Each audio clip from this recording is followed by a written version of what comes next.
अरे बहू आज आज हमारी गांव में कौन नायका नया कबूतरी आई बिया रे। अरे काका तू नइखा जानत का हो इहे नु हिया जे सोहनी जी के मोह टोला में बवाल क के रख ले बिया।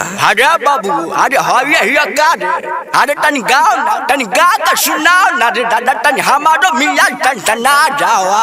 सोहनी जी के टोला टोला टोला बवाल कर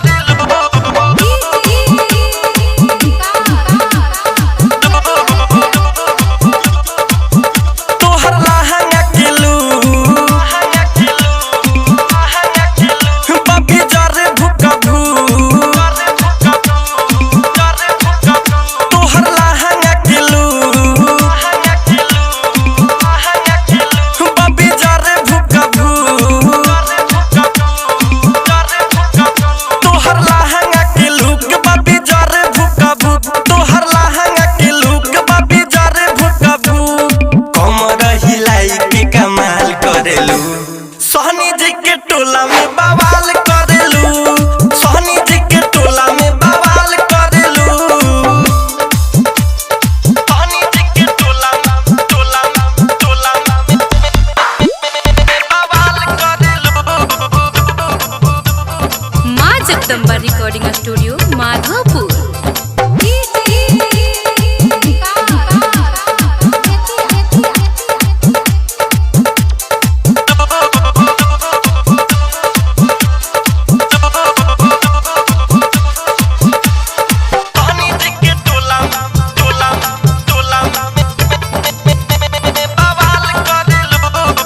देखी के तो हर कमर लइका देवे सनम।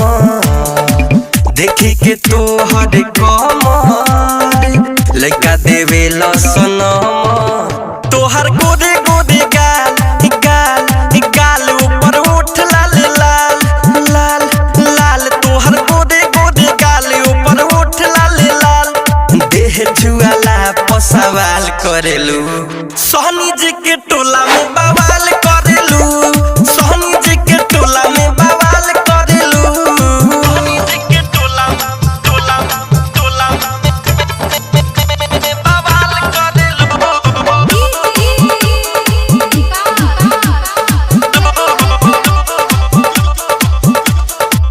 कहेला साहिल राजा धोली तुहरा के पाजा।